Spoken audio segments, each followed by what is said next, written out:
This is day 4, part 1 of the poison husband murder trial. If you have not been following the case, I'll give you a recap. As always, please, major trigger warning. Kouri Richins is currently facing murder charges as well as attempted murder as well as fraud for allegedly taking the life of her husband, Eric, back in 2022. According to the state, she owed over $4 million in loans due to her business. She wanted a fresh new start. She also had a boyfriend. Well, instead of divorcing Eric, according to the state, she took his life because that was the only way that she was going to start fresh with enough money to be able to do so. Because she signed a prenup, she wouldn't have gotten much if she would have gotten divorced. Now, the defense is stating that is not the case. In fact, she cared about her husband. She loved him. He was an investor in her business. Anything that she did benefited him. That night, she actually called police immediately when she realized that something was wrong and he was cold to the touch. And well, the only reason we're in trial is because the family of Eric hired multiple private investigators, spent over $100,000 from his trust, built a case because they would not accept how Eric died, looking for someone to blame. Now, if you recognize her, keep in mind she also wrote a book for her sons so that they could cope with the death of her husband, their father, and hopefully help other kids who also were suffering a death of a parent. Now, Day 4 starts off again with Chelsea Gibson, who is the lead crime scene technician. She goes over the fact that in the warrant, so the second or third time she went, they had a warrant for the home as well as the cars that were in the garage. So the defense is asking, did you go through Richins' vehicle or did you go through his and check multiple of his vehicles? They bluntly ask, are you aware what Mr. Richins regularly drove or which vehicle? Because they had, I think it was like a 4-car garage. She said, no, not that I recall. Do you know if he had a personal car, a work truck, anything additional? She said, I believe he had both and they were in the garage. That's when they got the warrant about a month after his death. So she talks about the fact that they did do a search on his personal vehicle. She didn't, but the other people that were also there doing the warrant were the ones searching in the vehicle. Now, they also talk about the fact that electronics that belonged to either him or her, did they find any? And she said no. And they bring up previously that the investigator that the sister had hired with the money from the trust, he apparently had Eric's laptop for months and never told the police about it, didn't even turn it over till later on. So they ended up getting that particular computer that was Eric's from Todd Gabler, who again was the investigator that all the time was walking through the home, trying to find stuff and would send the police and the, I guess, state attorney or whatever, all of the evidence that he was finding. Now, one of the documents they talk about that's in evidence is a list for the jury of all the dates that they searched the home. And with each list, each date goes with a color. They're looking at pictures and there's magenta color in the pictures. It's pointing out what was discovered on that day, etc. Now, what's interesting is that they went back to the home a month ago. And the defense team says, that's not listed here. And she's like, that's correct. We went back in February. And she states, okay, what was the purpose? Like at this point, you guys have gone multiple times to search the home and now you went back last month.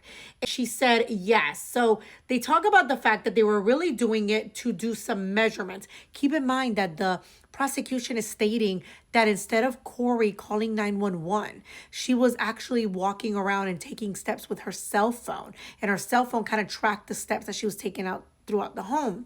They go over the fact that they measured the master bedroom to each of the boys' rooms. They also continued taking measurements from the master bedroom back to the porch. And also, again, the distance between the master bedroom and the master bathroom, the hallway bathroom, was even taken into account. The assumption is that she went to the kids' room and came back down. Now, what's interesting is that in one of the searches, they end up finding hydrocodone pills in the laundry room. She stated that she didn't find them. Who found them was someone else that was on the team. It seemed like they were loose and they were not in the bottles as you would expect them to see. Now, they continued talking about the different gummies, the fact that the gummies were finally found and were finally seized together. They continue going over that evidence. At the top of the kitchen, they have an area above the fridge. They're assuming that is where all of the clear packages were found that actually contained the gummies. Those particular little packages were like in Ziploc bags. There was nothing identifying where they got them from. They keep bringing up the fact he was the one that would take these gummies to bed. So where was he getting these gummies from? They then continue talking about the different things that they found from the home, the fact that anything that Kouri was essentially telling them, they were able to corroborate, from the fact that she was told by CPR to pull him onto the floor, even though the EMTs were kind of surprised that he was on the floor. And apparently that was confirmed. Also, the fact that they then release a warrant. Why? Because this investigator, once again, that the sister paid out of the trust belonging to the children, every time he would find something, he'd call them. So apparently he ends up a time after Eric's death, finding in that house where Kouri was living with the children, and he immediately told them about the letter. At this point, they go ahead and release a warrant so that then the police could go and actually find said letter that he was talking about. She then brings up the fact that that private investigator was there almost every single time that they were there with a search warrant. He was essentially guiding them and telling them where to go, which is insane to me. First of all, a private investigator should not have to be providing you any information. If they would have done that investigation from day one, he wouldn't have found anything. I mean, everything should have been done, collected, and it really was not. I bring that up, the fact that he was constantly there as well, and he was constantly guiding them as to this is here, that is there. She would essentially collect according to what he would tell them. Now, she then brings up the fact that they lost witness interviews. 2 of them have not been able to find them. Specifically, they ask her, at some point, did you become aware that 2 witness interviews, the audio and the video, were missing? I vaguely recall that. Ma'am, this isn't the time to vaguely recall a thing. It's apparently Nick Bond Savage and Nancy Peterson. And they ask her, have you guys yet located this evidence? She said, I'm unsure.